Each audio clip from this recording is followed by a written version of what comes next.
Thank you, Adam, for coming and sharing with us this evening about salamanders and algae. We can't wait to learn from you.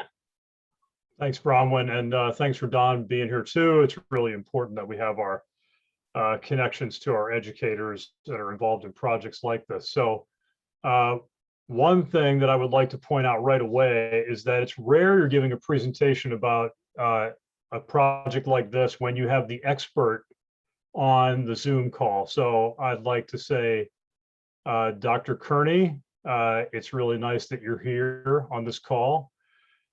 Most of this work is inspired by this man. I don't think he understands, maybe he doesn't, maybe he does, maybe he doesn't understand how many students he has impacted in an incredible way. So thank you so much for jumping on the call. I hope that's not embarrassing to you, but it would be really nice if you just said a couple of things here, because I mean, you're in one of the slides, and you know, this work would not be going on in the schools that we're doing if it weren't for your discovery. So I don't want to put you on the spot, but it'd be great for you to say something. Well, thanks a lot. I mean, I'm just really excited about the fact that this is being used as an effective teaching tool in science education. Yeah, I mean, I had obviously do a lot with my own students in researching this association, but I have always felt that it has got so much potential for exposing children to the critical biodiversity of our region. And it's just awesome that you're leveraging that. I'm really excited to learn more. Yeah, thank you so much. And just on that note, so when I introduce myself, you can understand a little bit about how somebody at Maryland Sea Grant, which is typically an organization that would deal with issues in Chesapeake Bay and the ocean worldwide and global issues related to that. Why are we bothering with things related to the watershed? So about a decade ago now, the National Sea Grant Program thought it was a good idea to put priorities in the watershed arena. And so now we have the ability to expand the work that we do into the watershed. So that gave me a little bit more license to expand into environmental literacy and not just marine and aquatic literacy, as we used to call it. So that's a little bit of background. Myself, I taught for 9 years in Frederick County Public Schools, and then moved on to the University of Maryland Sea Grant Program in 1995. So been in education now for 34 years. I think Don's probably right around the same with me. Don and I have been working in education together for a while, so I'll let him introduce himself, and then I'll go back and do the first part of the talk here, and then I'll turn it over to Don. And Bronwyn, you can tell us when we've talked too much and everybody needs a break, right? Yeah, so I'm Don Adams. I'm at Westminster High School, which is right in the middle of Carroll County. And I'm starting my 19th year this year.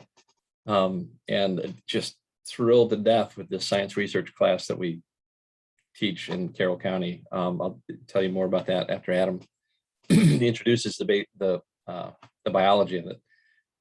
But I'm a teacher. Yeah. Love my job, especially when stuff like this comes along. Yeah. So yeah, Don does a wonderful job over there in Carroll County, and we've been working with their school system since around 1996. Just for the background part of it here, which Don will expand on more. They have a very unique curriculum that includes something called science research, which is a course for students to gain credit, which is one of their electives. It is unique in the state. I would say it's unique in the region, the nation, because I interact with educators all over the US and internationally, and it is a rare type of coursework that they do. Their students are better for it. And as you'll see here, it will be obvious the kind of experiences that they get. So it's always tough to start these talks up because you don't know where to start, because there's so many interesting things to jump into. So I guess I'll start sharing my screen, and I've got a lot of different screens to share. So I've got to select a number of different things here. and then we'll get started. So let me get to this one. And Bronwyn, you just give me the thumbs up that you can see the PowerPoint screen right here. We're good. You can see the Audio's good. PowerPoint. Okay, great. All right. So the first part of this is, the whole subject matter here is really not just about the salamander or the symbiosis, but how do we get current research and global issues of concern out into schools, perform teacher professional development, and engage students in real world science and investigation. So that's really what my job is at Merrill & Sea Grant. And we've done that with a number of different topics that are Sea Grant centric, things like aquaculture, oyster biology and anatomy and disease, and the oyster industry. Those are things that you would expect from a marine institute within the state of Maryland. Again, this is slightly different, but it's a really great opportunity to bring those same kinds of ideas and philosophies into the classroom. So this is why we pursued this idea as a partnership in education here. So the background I'll go through here will tell you about the salamander, the symbiosis that it has, how we leverage it in education, and how we form collaborations beyond that. The other parts are things that we're doing where we're creating stories about this at Merrill & Sea Grant. We have writers and communicators. And this is how Bronwyn found out about us. She saw our blog that one of our writers developed, Wendy Clark.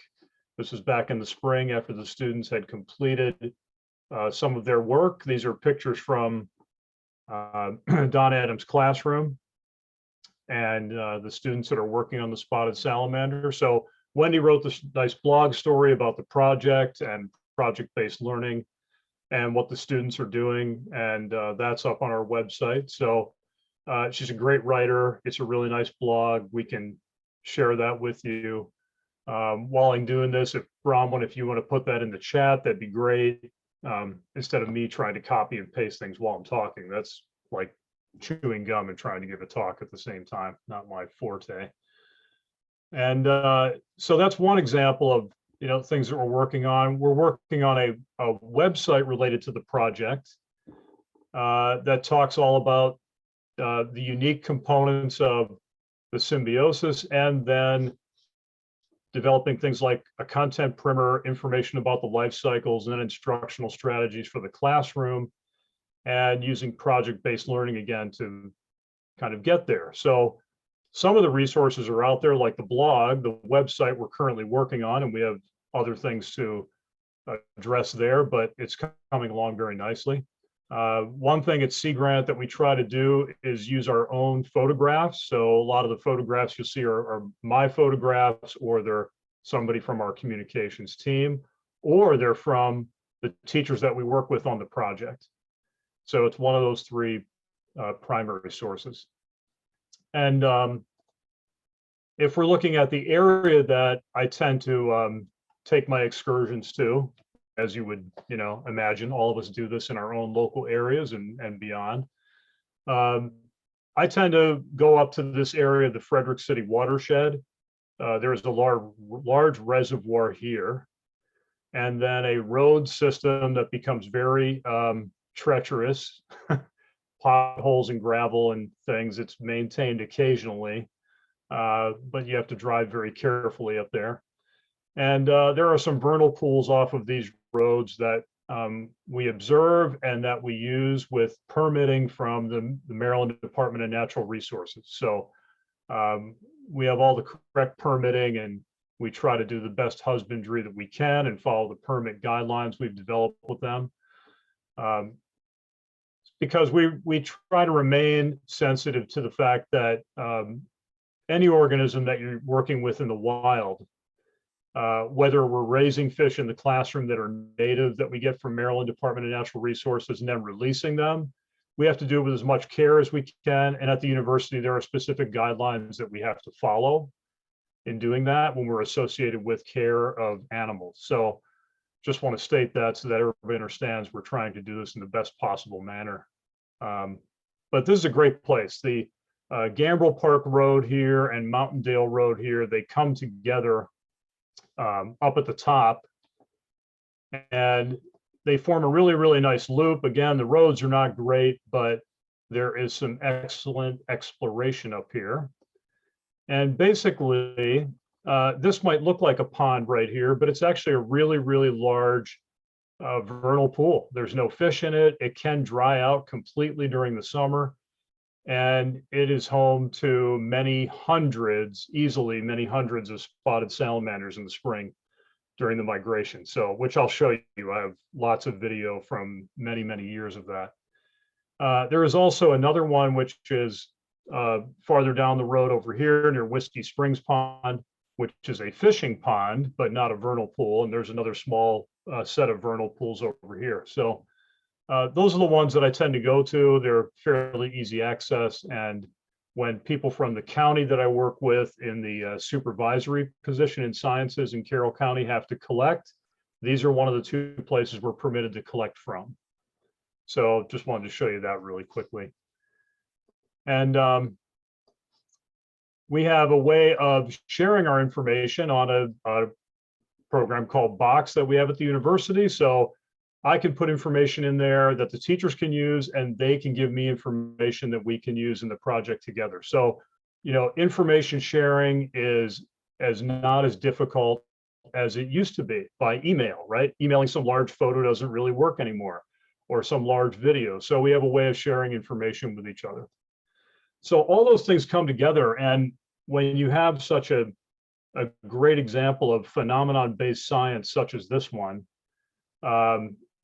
it really does create a great opportunity to get into the classroom. So that's the synopsis of the whole thing. Let me go back to the presentation here and show you where we're headed. So here's a photo of an adult. Many of you have seen these in the wild. If you've ever seen them migrating, it's I call it the National Geographic moment in Frederick County, because it's one of those outstanding things that may last for a day or two. This is a life cycle that I put together here with some photos that, except for the sketch right here, is from a journal article paper, are the photos that we're using. And this is the algae in the center. And we designed the life cycle photo to kind of illustrate that the algae and the salamander are kind of touching each other. They're in coordination throughout their life. And that's currently, to my best knowledge, still being defined.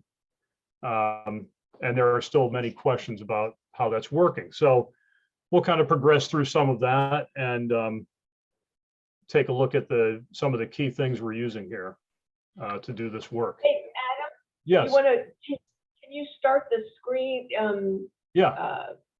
Slideshow, because we're seeing all this ones on the side. Right. That should do it, right? Perfect. Okay, good. Thank you. Okay, so just some key terminology that we use with the schools and kind of where we're headed with these projects, but phenology is one. We get event-based activity in the natural world. Vernal pools, obviously, biodiversity, symbiosis, and project-based learning. So those are some of the key things that we're going to address. And this is just a calendar of phenological events. I just went out on my patio the other day to sit in one of the deck chairs, and a monarch butterfly hatched right on the arm of the deck chair. So it's that time of the year. Unfortunately, I haven't seen as much milkweed being eaten this year as I have in other years past, but that's a whole nother story. This is one of the vernal pools that I pointed out to you on the map in one of those locations. A much smaller one, but is interesting because it's a bit spring fed in a way. So I've never really seen it dry all the way up to just mud. The sediment in it is pretty deep, but in the spring, it might, the water might be 1 to 2 feet deep. The mud is probably 3 or 4 feet deep. But it runs really, really clear. There's been some really good video from this, which I will I'll show you some of that. This is the much larger pool that I showed you on the map that actually shows up. Much more forest flooding when it fills up in the springtime from the rains and the winter snow melt and ice when we have snow. We haven't had much of that in the past 4 or 5 years. And another look at another part of it that is in the back of that big pool. A smaller pool forms in the pines back there, and it tends to dry up though within a couple of weeks. So the salamanders tend not to put their egg cases in this pool. They'll be crawling around in there, but for some reason they must have some cue that it's not permanent, and I haven't seen too many egg cases in it because it dries up pretty quickly. What depends on vernal pools? Just some of the things that depend on vernal pools. This is really just the amphibian part of it and not the aquatic insects. So the wood frog, from my experiences up in the Frederick Municipal Forest, it's been that the wood frogs tend to show up first, and the spring peepers are right behind them, or it's the spring peepers slightly, and then the wood frogs. But the wood frogs lay these huge egg masses, and then the newts are really happy because I guess they've been starving all winter, hanging out in the pool or coming to the pool, and they tend to eat as many wood frog eggs as they possibly can get a hold of. So there are lots of pictures and video of them munching down on those. Spring peepers, and you'll hear some of them in the videos that I'll show you, are everywhere up in the watershed there around these pools in the springtime. And as you know, if you've been around them, quite loud, deafening, sort of like the brood X cicadas when you're outside. I'm not sure which is louder, brood X at its peak or being surrounded by 50 spring peepers at a small pool. So that would be a close call. And the spotted salamander, of course. And I've had occasion also to see a Jefferson salamander up there too, but very, very rarely. So, and I think it's probably been 2, maybe 3 times in 25 years that I've seen one up there. And it's possible that some of the egg cases are from a Jefferson salamander, but it's really tough to tell without culturing it or knowing how to distinguish it from some of the spotted salamanders that may have a translucent egg case. That's me in the vernal pool with my, that's a Sony camera that I used to use inside an underwater housing to get some of the underwater video. Of course, now it's so easy because you have a GoPro, and the GoPro is waterproof. And so you can get good video with a GoPro. Not everything is equal though. The GoPro is fixed focus. And so you have to have the right distance from it, and you can't zoom in and out. With the Sony, I could put under the water and I could zoom in and out. So, you know, 6 of one, half a dozen of the other in terms of what you want to do with it. But that did a really nice job for a long time. And here's a picture of, in the very small vernal pool that I showed you, some egg cases at different stages of deposition. So I always wondered for a long time, how would a female spotted salamander try to walk through the forest with this giant egg case, then deposit it into the pool, right? I mean, it's just one of these odd things that you think about. And of course, the egg cases are very compressed inside of her body. And then when they get deposited, they look sort of like a chunk of styrofoam, like this really white, solid material right here, versus the very marshmallow cloud-like egg case right here. So I never really realized exactly how that procedure happened until I got to see it for the first time. And then it's kind of like, oh, well, that makes sense, right? It comes out and it's very, very compressed, and then it expands. But you can read about that, but if you see it, it makes a lot more sense when you see it yourself. And that goes along with what the students do. It's going to make much more sense to them when they see it themselves and engage with this themselves. There's another shot of the same. You can see the newt there. He's probably really interested in what this, what's this possible food source right there. And they're very, very curious too about the egg cases. So this is what I'm referring to here, this translucent case over here. This could possibly be a Jefferson salamander, or it could be a translucent version of spotted salamander too. I'm not quite sure which it might be. So, how do we make sure that we're there at the right time to see a migration of these spotted salamanders? And the egg cases that I showed you, and looking at the weather patterns and all of these things, when you're approaching a teacher group or a student group, this background is really, really important to understanding the symbiosis, especially the egg case part, because students are going to ask questions about, well, how do the embryos get oxygen? Where does that come from? How difficult is that when they're inside this egg case? I mean, there's a lot of things that surround that. So having a visual context is really important here. So if we jump to the weather component of it, we try to look for some early warm up. And when I say early, it's now in February, a number of years now, in February when things are warming up, followed by rain, significant rainfall, measurable rainfall. And you can pull up calendars. These calendars are from Weather Underground, that website, Weather Underground. If some of you use it for your weather forecasting and things like that, I like it better than weather.com. So Weather Underground has calendars, and you can search their history. So you can bring up weather calendars from a long time ago.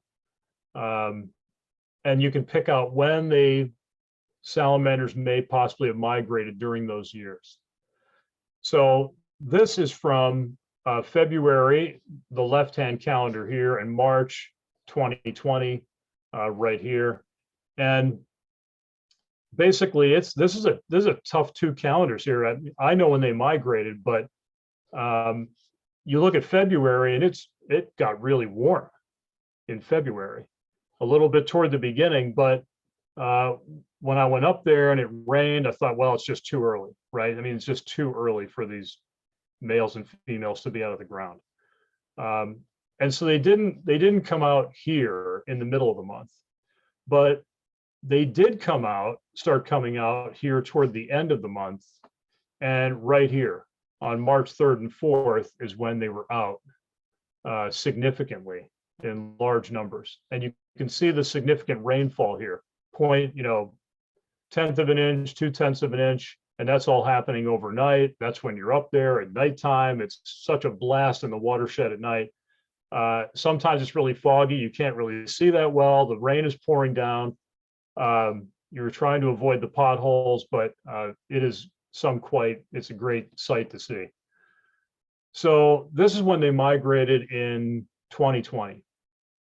And it lasted pretty much through, and I'll show you the videos that go with this, the 3rd, 4th, and then some other weaker migration around the 10th, 11th at the smaller vernal pool. So it's kind of interesting. The geography of where I'm going is not that different, except for the shading. So the little tiny vernal pool I showed you in the one map where it is shaded.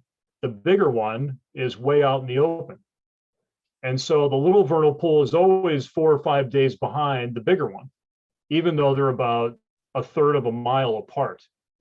So just those slight differences keep one little pool behind the other in terms of activity. But that's when they migrated. I'll show you some videos from that. Pretty interesting. And symbiosis is, I just try to define it in the simplest possible way. It's just this relationship that's developed between two systems. So two systems of organisms, whatever they are, cellular in nature, multicellular, well advanced, and simple. And then mutualism, commensalism, and parasitism are the three sort of paradigms that fit in those relationships. And I know with scientists that I work with in Baltimore, some of them are not really convinced on the commensalism component. They're pretty much, well, you know, not really. There's just something we haven't discovered in terms of the relationship. But deeming it a relationship that is developing seems to be the way in which it's defined many times today with the people that I work with, that are studying lots of different things related to fish or other marine organisms. So this is unique because it's a symbiotic first. So this is an algal cell that has found some way of bypassing the vertebrate animal's defense system and gotten inside of its cells. And that is the first time, if I'm correct in this, in my slide and everything, is when Dr. Kearney discovered this in 2011. A lot of this work, as I'll show you a few slides about it, thank you very much for acknowledging that, is a progression of observation. That's the way I look at it. And these observations started a fairly long time ago. And it's about asking questions. And what are we trying to get students to do? We're trying to get students to make good observations and ask questions, and then come up with ways of doing things to design a way to illustrate that. We're not trying to teach the students the 5 steps of the scientific method. I hope that that's kind of gone out the window. We're trying to get them to make good observations, ask questions, and do some kind of design, and then be analytical about it. So this is a great way of looking at the narrative of what questions are being asked about this relationship or potential relationship. So it's the old so what question in science. We ask that all the time when, especially when we're dealing with students. Students will say, so what to you? So why do we bother studying something like this? Well, you have to create some kind of narrative and story that gains a lot of interest, so that you can bring these things and capture their attention, and then get them interested in the details after that. So we need to take a closer look at the life cycle of the spotted salamander to help answer some of those questions. So what I'm going to do is I'm going to escape from the PowerPoint for a moment and go to my photos here. So you can see the photos now, right? Okay. This is a video that I shot that is sort of the first indication that you're getting that the migration of the spotted salamanders is going to be imminent, when you're going up to the pool and kind of during the daytime seeing if there's any activity going on. So I believe this is from 2020, and it's no special effects here. This is just the way that I shot the picture.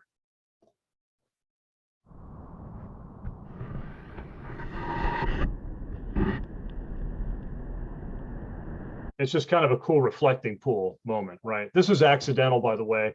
My GoPro camera was upside down.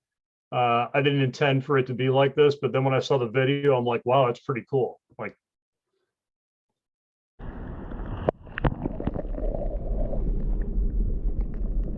so in the water, in the pool, you start to see these little fuzzy white clumps that are there. And when you see those, you know there's activity that's imminent. These are these spermatophores that are left behind by the male, and the female salamander will pick them up. So there are other organisms that we've worked with in the Institute. There's a couple of newts there that have similar types of adaptations like this. Blue crabs also keep sperm packets from the male for reproduction. I know there are many species of spiders that do the same. So this is another example of a sperm packet being used in reproduction, where the typical type of reproduction mating, quote, mating, is atypical in this case. So that's just kind of the first step in finding out that something is going to be happening. So I'm just going to move my photo library over a little bit here so I can see all of it. And then things start to happen. This is part of that larger vernal pool that I showed you, and you're starting to see some early activity here.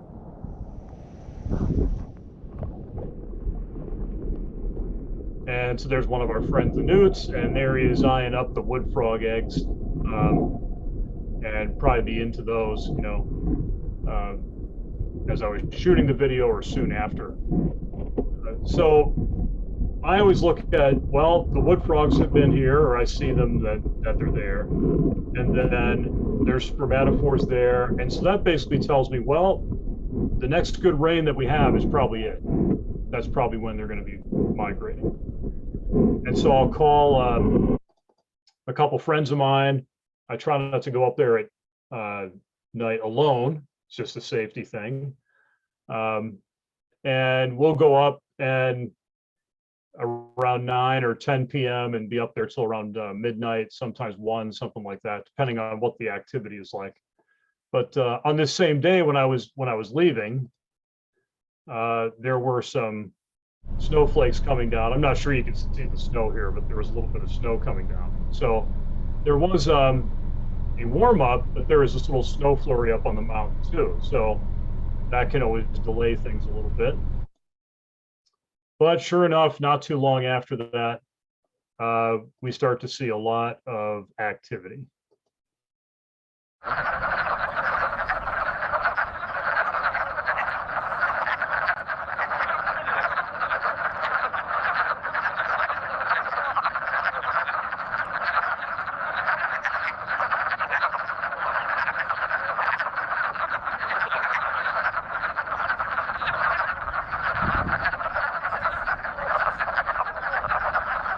So these are the early indications that this is the right time of the year. And you start seeing other signs that things are happening. So you see a group of egg cases here, and you see the wood frogs, and you see the spotted salamander under the water. The rain had stopped. It had been raining, so it kind of goes on, off and on.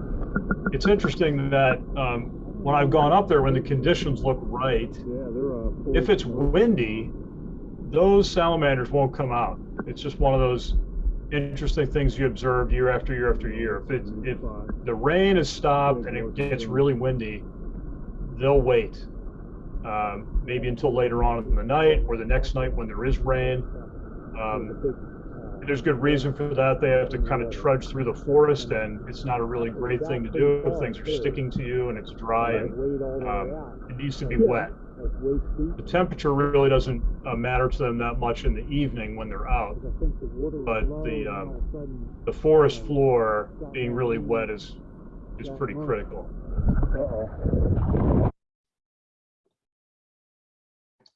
And then you start to see lots of masses like this one. This is in the large vernal pool, and this will go on, you know, all night. The next night you can come up there and see maybe a handful. So sometimes you just catch it on one night, and then that's it. Unless there's a migration at another pool that's just a slightly bit behind due to the environmental conditions that are there. So there's lots of video like this. If you've had the occasion to see it, you know what I'm talking about. That's pictures upside down. He's on the watershed road right there. This is you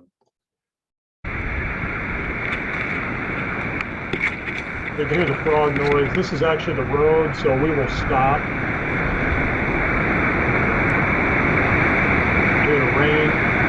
The rain and the frogs, but we'll stop and we'll try to move salamanders off the road because it's a through road. People can go in and out of there all night long.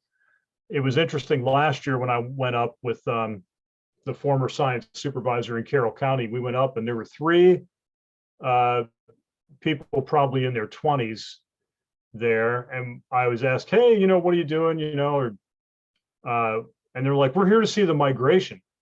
Now, how they heard about it, who knows, right? But I'm like, well, you got the right night, so you're going to get to see something. It's kind of interesting phenomenon like that happens once in a while.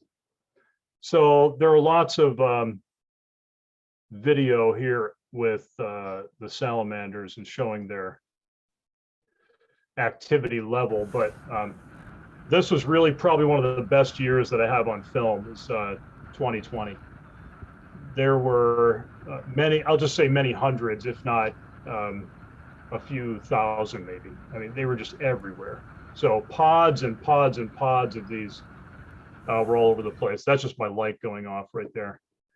And, you know, still photos and video doesn't really do it justice. You try to get some good video because the movement is so heavy and you don't want to try to blast them with too much light just to get a good photo. But it's an amazing thing to see.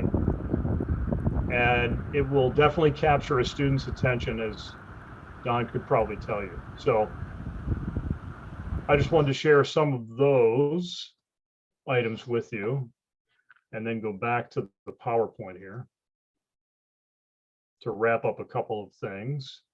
So again, the research goes back to 1888. Dr. Henry Orr was the first person who made some kind of observation about the probable aspect of the algae being associated with the salamander from looking at the egg case and the fact that it's turning some kind of greenish color and maybe the algae enters the membrane.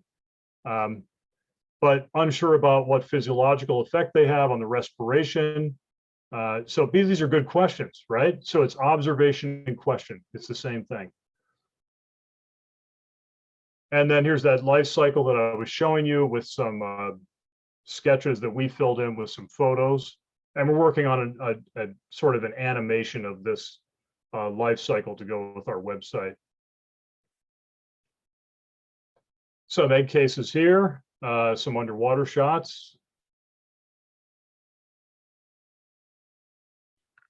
And then here is our guest here on the program. So Dr. Kearney's work was the first to identify that the algae cell was actually inside the salamander cell.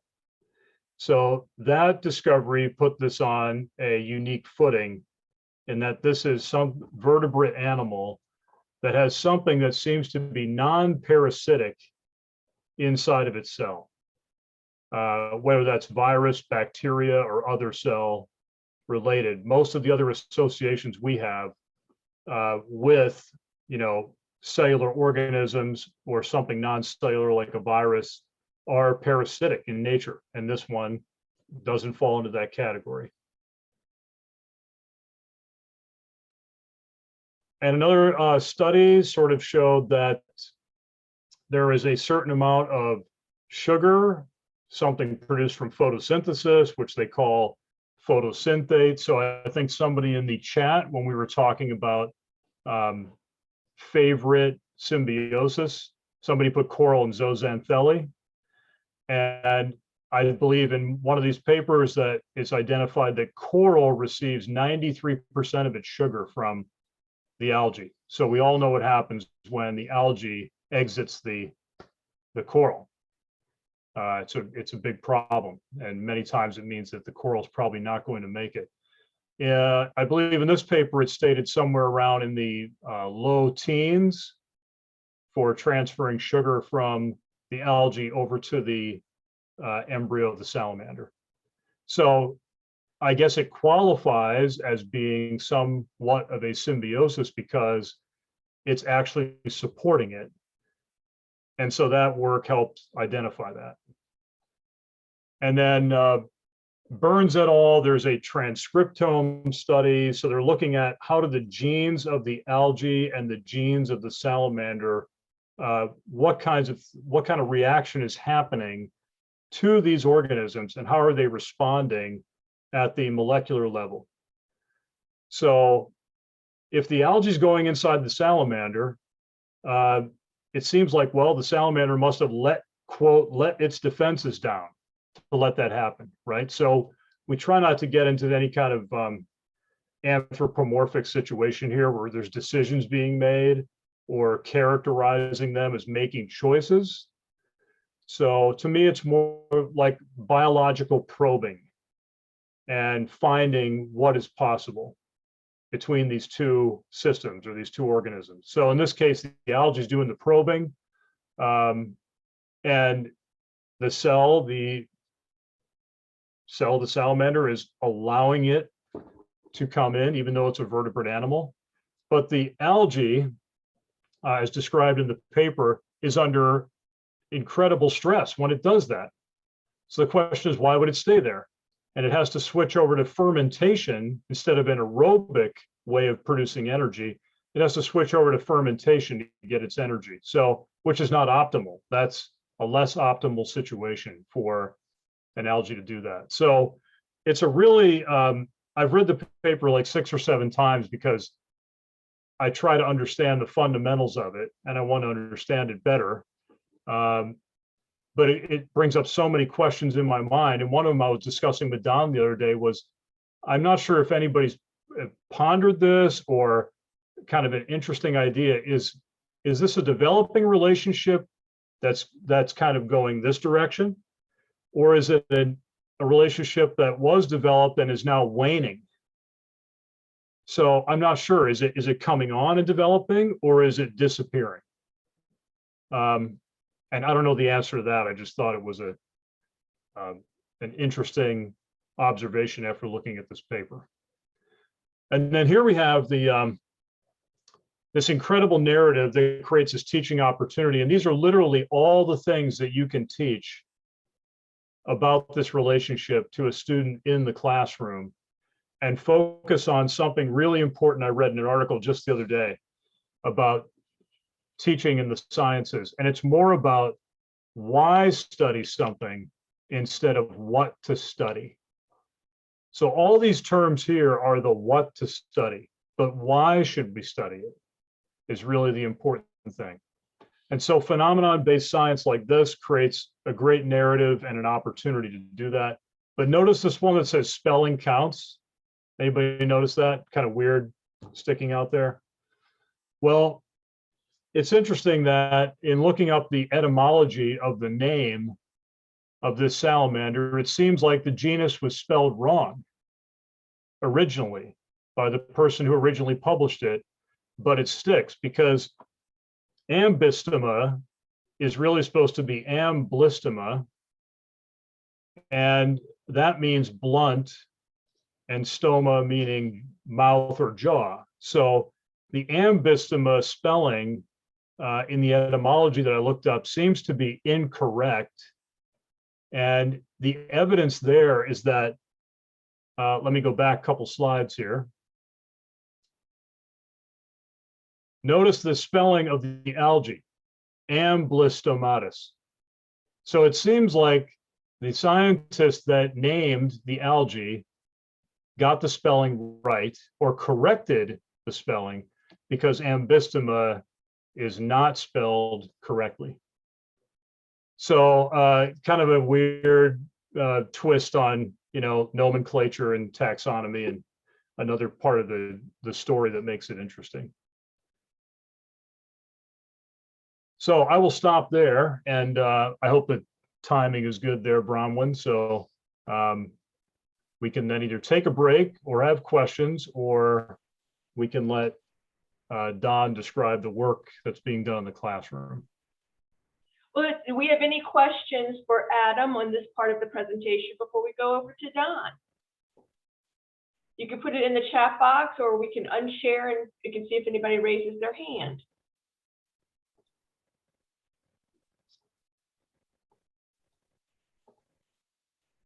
Let me put my gallery view back on. Oh, there's another person named Adam has their hand up. So. Okay, go ahead, Adam. Yeah. Yes, fellow Adam. Yes. During the mating aggregations in the vernal pool, are those males and females? Are there spermatophores being deposited, or what's going on there? From my observations, it always seems like the spermatophores are deposited before the big migration, but there are still others being deposited too. So that's what I've observed. I've really tried to get film of a female picking up a spermatophore. I've not been so lucky so far. And part of that is I don't want to just disturb everything to get a shot either. So I'm trying to be non-invasive doing that. But I do have some film of a female depositing an egg case, which was really exciting to film. But I'm sure it's going on during as well. And there's males and females there. Yeah. So Excuse that me, kind of goes with, Sue says, how does the female pick up the sperm package? Do we know? I would say that it's much like other amphibians and reptiles that have a cloaca and they pick it up there, and then it is used to fertilize the egg case internally before it's deposited. So that's my best understanding of it. And you mentioned that there was some sugar that was transferred, but Denise wants to know if we know the benefits to each of the species.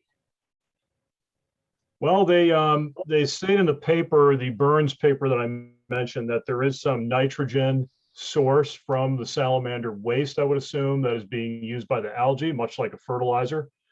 And the algae is producing sugar that's being transferred to the salamander embryo and also oxygen. But one of the points I wanted to make was, once you see the salamander egg case and you see how dense it is, and it's just sitting inside this shallow body of water that is not, it's very still. And so how does oxygen diffuse all the way inside there effectively from the outside is a big question. And so maybe this is just enough extra help to kind of get them over the hump.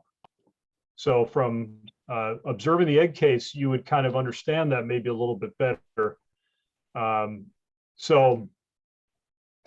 Somebody says here, it's I've always heard egg mass. Yeah, it's more like a mat. It's hard to describe that word in the right term, but if you pick it up, it sort of has the weight of a chocolate eclair. And that's the best way I can describe it. And as the older it gets, the more it's going to fall apart. So as it ages and the salamanders develop more, it becomes much more diffuse and granular and will break up. But at the beginning, it's very, very compact and fairly sturdy. Is the algae found in infertile eggs as well? Oh, that's a question I do not know the answer to. Infertile eggs.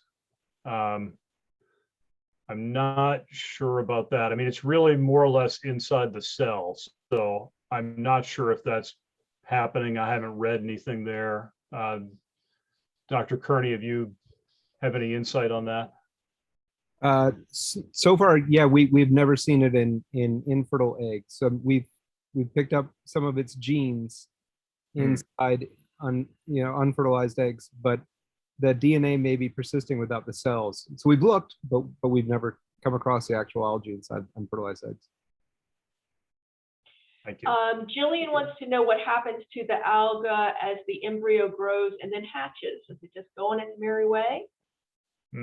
So I've come across a paper or two that says it's also inside the adult around the reproductive organs, and it may exist there in some dormant form, but that's the best that I've read on that. And do we see this in all of the spotted salamanders, or is it just in Maryland? And do we know any other amphibians that have this relationship? I think it's all the spotted salamanders in terms of that species. I think there is a cousin on the West Coast that is also suspected to have this relationship, but I've not seen a paper on that yet. Have you seen one, Dr. Kearney, on that? It's the spotted, it's not the spotted, it's its cousin in California, right? Right. Yeah, it's called the northwestern salamander out there. Northwestern. But this has been an interesting turn of events in the last 2-3 years, because not a lot of people have looked, and so now we found the same algae in salamanders in Japan, in frogs from Europe, and potentially some additional salamanders from Europe. And so it looks like it's actually across the whole northern hemisphere. And people just have not, it's not in the same high abundance that we see within the spotted salamanders. And a guy from UMass Boston is now starting to pick it up on a lot of the adult skin and other parts associated with the adults. So it's one of those things where people have known about it since 1888, but Yeah. we haven't really looked. And so it's amazing to see it pop up in these Japanese and European amphibians. But only so far, only the spotted salamander has it go inside the tissues and cells.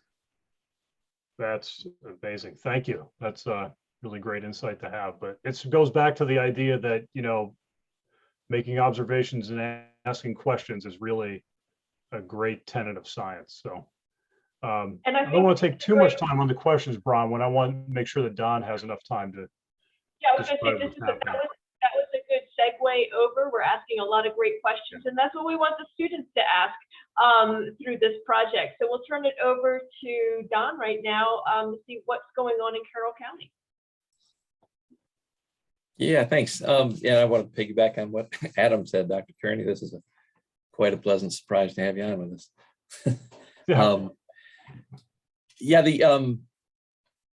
I just love that there's so much out there and it's right in front of us, but unless you're looking for it, you're not going to find it. So you got to know the right questions to ask first. So the course that we have in Carroll County, let me go over that first and give you an idea of how that works, and then talk about how this just fits perfectly into it. But in fact, Adam, you're going to have to advance those for me. Okay, is that right? Or yeah, okay.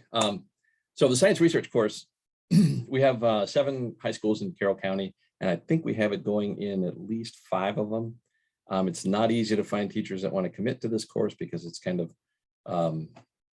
labor intensive, and there's a lot to keep track of. But anyway, the teachers there that do it are just totally hooked on it. I've wanted my own laboratory since I was like this big, and now, woohoo, I win, I got it.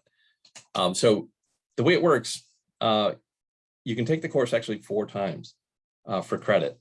And the whole point is to get kids to do science the way scientists do science. So there's not a whole lot of content that we're not teaching them content through the whole semester. We do hit some units like this. We'll make a unit on the salamanders, a unit on oysters, on bay grasses, on microbiology, so that they have something to pick from for their main project. And in the first quarter, we'll just do sort of the basics of experimental design and controlling variables and analyzing data and graphing and things like that.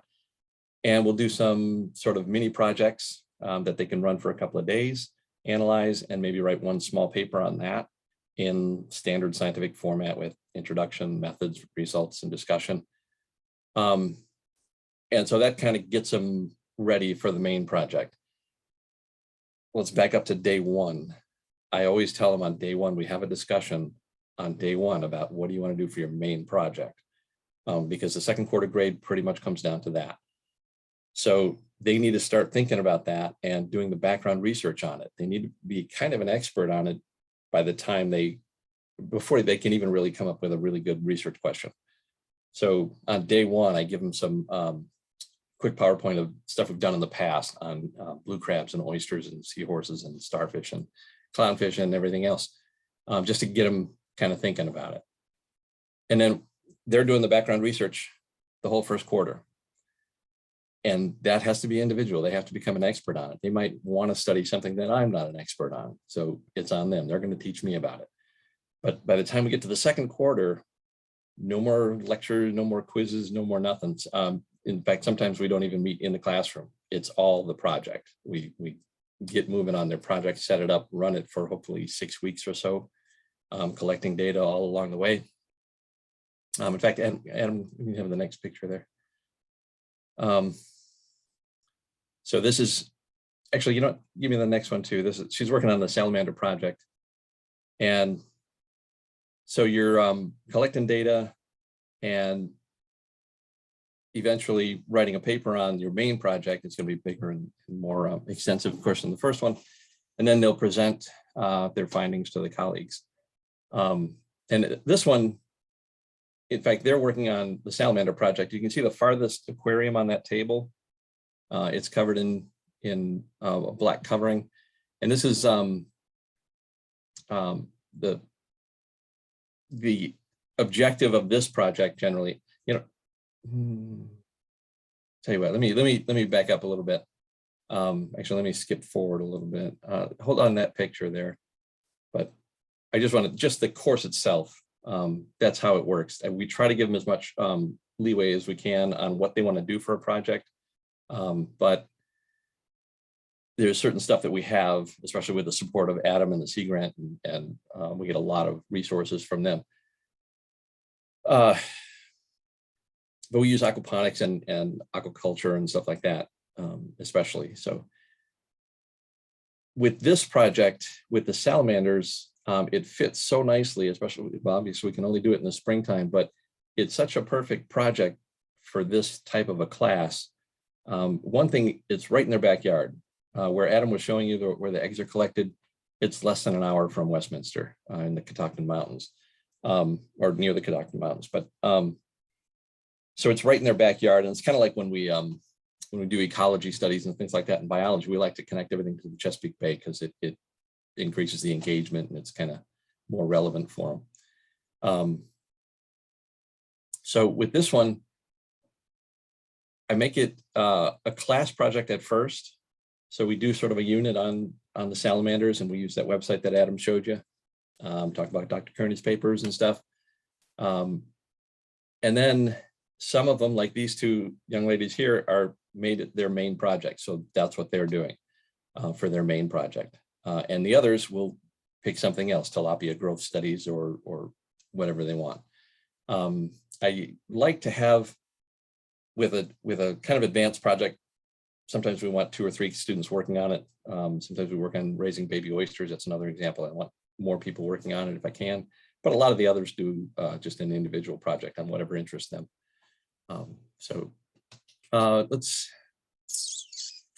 This actually, now let me talk about the experiment. We usually wind up doing, they need to design it, of course, but with this one, it's kind of, given the symbiotic relationship, what we usually wind up doing is trying to see if the algae give a measurable benefit to the salamander embryos and larvae.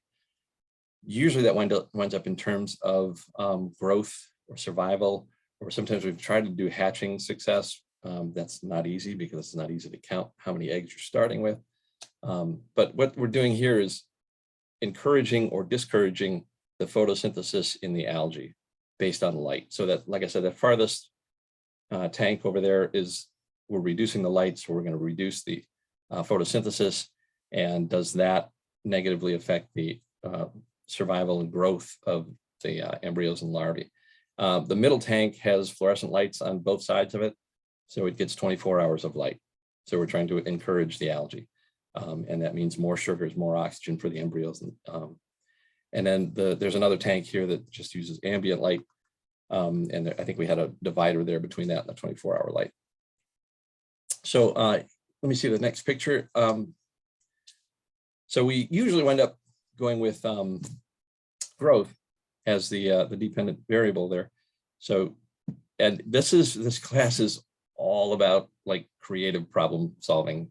How do you measure these little guys? And it's funny to watch kids tell you what they're going to do for their project, and you can just keep quizzing them, and they soon realize that there's a whole lot more to it than you really thought about. That's why I start them on day one. How are you actually going to measure these things? And they come up with some pretty cool ways. This one's sitting in a petri dish. We just slid the ruler underneath them, and so it's a great way to measure them. Problem with this, though, you got to catch them individually, and that can stress them. So do you try to catch them all? Do you just catch a sample? How many is a big enough sample? They had come up with another one where they had them in a glass aquarium, so they slid a paper underneath that was printed with 1 millimeter grids. It's kind of like tiny little graph paper. And you just look down, and as long as the guy was lined up, horizontally or vertically with the grids, you can just take a picture of them and measure them. And that's the way we did it with during the COVID stuff. Half my kids were in the classroom, half were at home, virtual, right? So you got to involve everybody, of course. So we had the kids in the classroom doing that, taking the pictures, and then sending them home like instantly. And they had to record the length, put it into data tables, and share the data tables with everybody. So it was a little bit clumsy working through all the, you know, file sharing and all that kind of stuff, but it worked out okay, except when somebody bumped the tank and they all scattered and they just bounce off the walls. It's like the first move on a billiard game, you know. And now who's been measured and who hasn't? Oh, geez. Okay, so now they came up with the idea of putting the Petri dish over each salamander in the water to keep him separated and then take all the measurements that way. So there's a lot of collaboration, a lot of problem solving that goes on with it. Can I have the next slide? This is just some individual eggs. This happens sometimes. We were trying to control for genetics. If we got, let's say, 4 egg masses for the class, that's, I don't know, a few hundred eggs, but each egg mass is from one female and the next egg mass is from a different female. So there could be a genetic difference in the growth or survival or whatever. So we were trying to separate into 2 or 3 experimental versus control groups for each egg mass. And of course, some of them separated out individually. They actually do quite well. In fact, there's one there that came out of the membrane. And when that happens at that stage of development anyway, those developed and survived just about as well as the ones that stayed inside the egg. But you can see that pretty obvious, the algae there. The results are kind of interesting because, and this is actually really good for teaching how science actually works. The results vary. We don't get a really definite result all the time. Like Adam said, that I think the sugar benefit is in the low teens percentage wise, right? 13, 14%, something like that. That may not be make or break. So the effect size could be really small. So it can shift. Plus, there's a lot of variables that have to be controlled. And if those aren't done perfectly, that's a chance for them to go back and analyze what they did. And that goes in the discussion section. And okay, now you're talking to the next researchers. Here's what you need to avoid. Don't do this, don't do that. Or tell them, give them suggestions on what to do. Or if it did work out kind of the way you expected, where do we go from here? What's next? So it's just a blast to teach this stuff. Let's see. Oh, the other thing about this project is it leads to all kinds of other projects. We have to feed these guys. Usually, in fact, let me see the next slide, I think, yeah. Usually on the left there, those are newly hatched brine shrimp, sea monkeys, as seen through a really dirty microscope. Welcome to the greenhouse. But those guys, they're really convenient. They're most nutritious right when they hatch. So they're easy to hatch. They hatch within 24 hours. And then you rinse them and give them to the salamanders. But they're saltwater. They don't live more than about 24 hours. So now they have to be cleaned out and then replaced. So it's a little bit more labor intensive, but you always have them. You buy the eggs by the million for $10 or whatever. But we also use Daphnia on the right side. He's freshwater. So we can just put him in there and have the salamanders basically swimming in food, and they don't have to chase too much. And these guys will keep swimming around until they get eaten. And I've had a culture of Daphnia going in a bay grass tank for years. So we can just pull those guys out. So now the other guys, if they don't want to do the salamanders exactly, they can do tons of projects on these. The hatching rate of the Artemia, the brine shrimp, what salinity is best. They need some light for the eggs to develop and hatch. How much light? What kind of light? Does the color matter? Temperature, what temperature is best? And then the Daphnia, I have that culture going, but it's nowhere near dense enough to support the salamanders. So we have to ramp up the population. Well, what's the best way to ramp up the population? What should we feed them? Live algae or something simple like dry yeast cells, or all kinds of other things. So, and what's the maximum density we can get those cultures up to before they crash on us? So there's all kinds of side projects that can come about in support of this one. I've even had kids do like food preferences, feeding preference studies. I'll put a certain number of each of these in with one salamander larvae and count them the next day and see how many, was there a preference there, or are they just going to snatch up anything that wiggles in front of their face? So it's just, there's just so much going on that with this project. And then 30 days, in fact, next slide there, within about 30 days, we're supposed to give them back.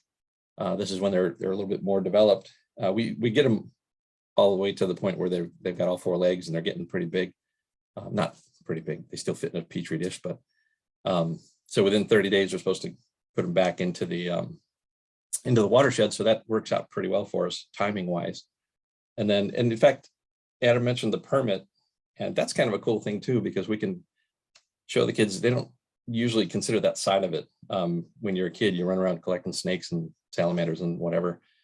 But if you're going to do it for research, you got to have a permit for that. And the Department of Natural Resources has all kinds of protocols that they printed up. And Adam can tell you that they want you to like sanitize your boots as you move from one pond to the other, so you're not moving fungus around. If we keep them in the classroom, we can't have any other amphibians in the classroom. There's all kinds of stuff like that that the kids don't necessarily think about.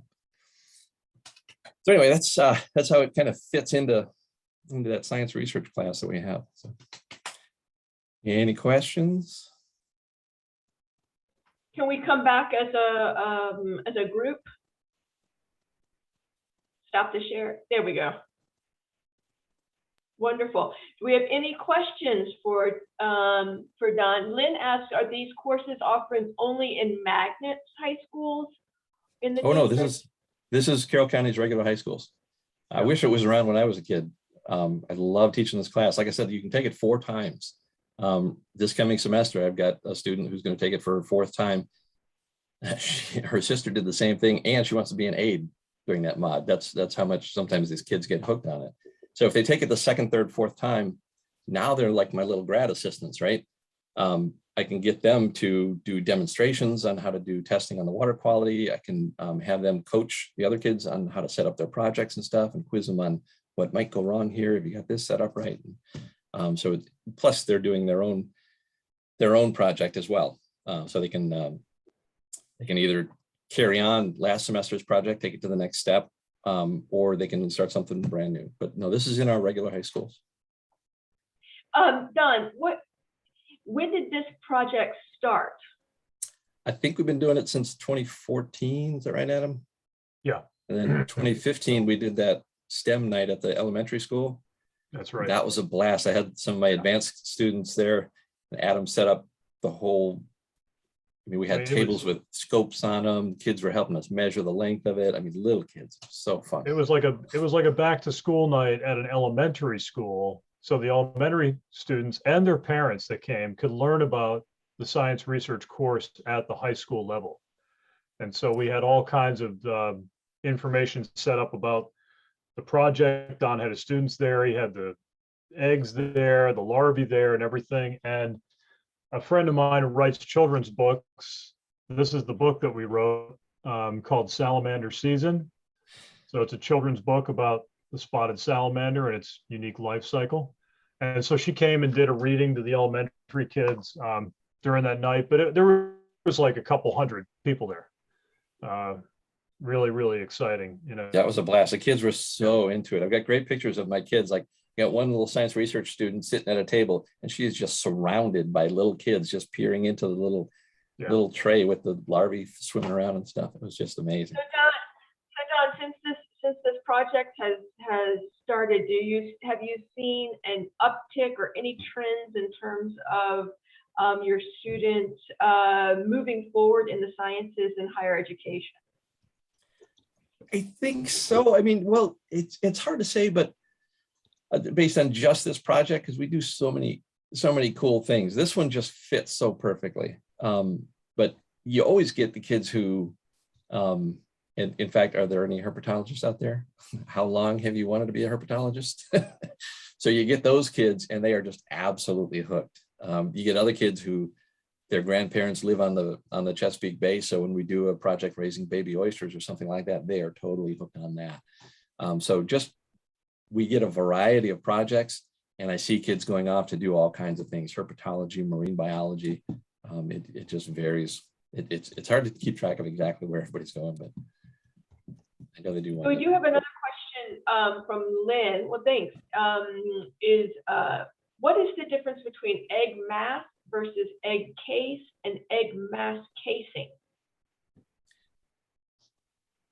Adam, yeah. I think it's they're probably the correct term would be egg mass, but it just seems like mass goes with to me, descriptive wise, goes with the frog, this big giant mass of eggs, versus something that is encased much more definitively and outlined, like one of these egg cases masses from the spotted salamander. So I'm not sure that there's a scientific preference to that or not.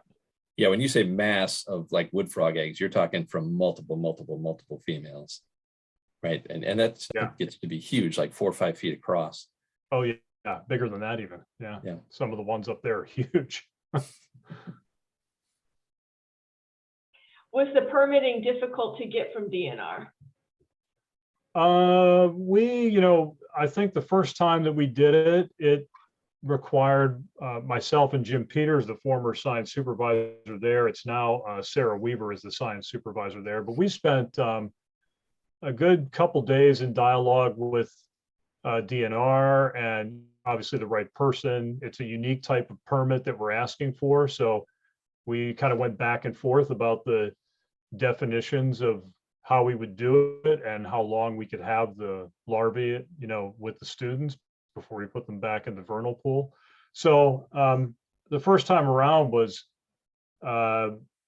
it took much longer. Now it's more or less, we modify a few things here and there, and the permitting is easier, but it was well thought out at the beginning. Yeah, and that was really extensive. I've actually had my kids do collection permits for smaller projects, and it's kind of a cool process for them to go through. I think it's only like $25, $35 or something like that for an application fee. But we got a permit to collect juvenile crabs. If you got grandparents that live on the bay, go take a dip net. I've got a permit, says I'm going to collect it exactly this place at exactly this time. And then they can use juvenile crabs in like a growth study or something like that. But it's kind of a cool thing for them to see again. Are you doing PCR, Don? Are you doing PCR in the school in schools there? I mean, PCR? I know schools that are doing PCR. Yeah, no, we've done some simulated PCR with the Chestnut Project, but yeah, that's right. And have you seen any changes in the native populations when you put them back into the ponds? Are they increasing, decreasing, staying the same? I've not noticed any. There's every year it seems like there's fluctuations which are more weather dependent than anything. The weather is really driving an earlier and earlier migration based on just my own observation for 25 years. It used to be consistently at the beginning of April or the very, end of the first week of April. And now it's pushed all the way back into late February even. So the bigger concern here is climate, I think, and driving migrations that are earlier and earlier. And what that means for females that are housing an egg case for X number of months before they deposit it. So I'm not sure if that impacts the length of gestation, how effective that is in determining the number of eggs in an egg case or egg mass. So I would be willing to bet that climate is going to be a driving force in population change.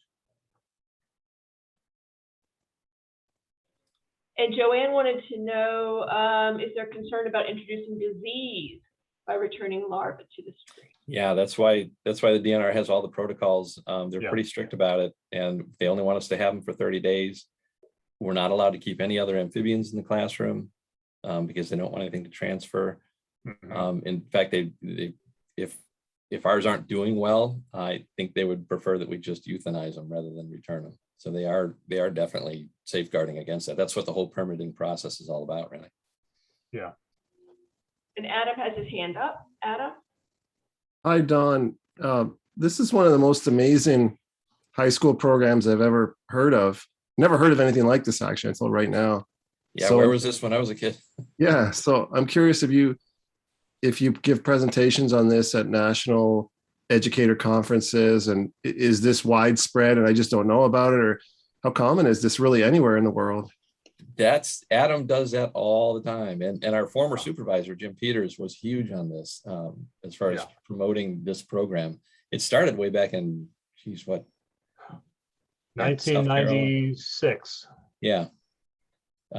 Two teachers, South Carroll and Westminster, pretty much put the whole thing together with Adam's help, and it's been really going since then. And Adam has been really good about kind of spreading the word and putting it out there as an example. It's a good question, Adam. It is not normal. It's not the norm. Again, the schools that I've worked with and other colleagues I work with in the US and internationally, this is not the way science is done at the high school level.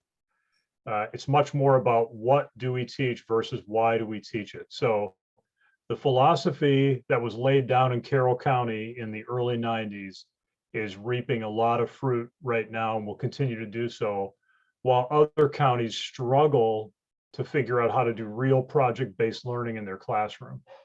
So it is not the norm, but it is a very good model for how to do it. And I think Jim Peters, one of the big things he was pushing for is the vertical integration. Like I said, we did that STEM night at an elementary school. We had kids this big, with their face in the scope and helping us. And my student was putting the measurements up on a big easel. And then the middle schools, we would put small aquaculture systems in the middle schools, and we would babysit their fish over the summer and then give them back to them the next spring. So by the time they get to high school, they're already fired up about this program. And can I elaborate just like a couple more minutes on that point? Sure, go ahead. So in the mid 2000s, we had a gentleman named Dr. Leon Letterman come to Carroll County to give a lecture on how science education should be delivered. Leon Letterman is the Nobel Prize winning physicist who used to run the Fermi lab. And Brad Yo, the former science supervisor, convinced him and his colleague to come from Connecticut down to give a lecture to all interested science teachers and administrators in the state of Maryland. So at South Carroll High School, we had a Nobel Prize winning physicist basically telling people this is the way to deliver science education, the sequence in which it should be delivered, and how inquiry and project-based learning should be used. And out of that lecture, there was no one you spoke to after the lecture was over, out in the hallway in the atrium of South Carroll High School, that did not agree that that was the way to do it, and the model that was set forth in Carroll County was a really good model. However, since that time, there isn't anybody in the state who's done it the way Carroll County's done it. So it needs to be a change in philosophy at the administrative and system level that makes it possible. And then to have really dedicated teachers like Don doing this. So that sums it up. That may help answer Adam's question too a little bit more. Wow, thank you. I'd love for it to be in Baltimore County because that's where my kids are. Yes. Let's see, Lynn says there's similar programs, BioEyes, K212, done by Carnegie, Newt, and JHU. Yes. I think this is a wonderful model, and I do hope that it can catch on in the rest of the state. BioEyes is a very good program. Yeah. Any other questions for this evening? This has been a wonderful presentation. Thank you so much. Do you see any other questions? I really appreciate the opportunity to give the presentation, and I'm really glad that Dr. Kearney jumped on and joined us too. So, likewise, thanks for coming. Yeah, it's really exciting. Well, thank you, Don and Adam, for sharing your information about the species and how you're applying that in the classrooms in Carroll County. It's a wonderful model, not only for those students, but also for us. There seems, with all the questions that we ask, the science is about asking those questions. So you come with a question and you leave with a quest. And I think that we're all going to be out there looking a little bit more closely at our natural world. So just like you want the kids to. Learning is a lifelong endeavor, so it doesn't stop when you get your diploma from school. So that's why I want you all back here next week for next Thursday when we learn about the chimney swifts on Must Learn Thursday. So come back and exercise that curiosity muscle again with the Natural History Society of Maryland. Stay safe and stay outside and stay curious, everybody. Good night. Thank you. Thanks.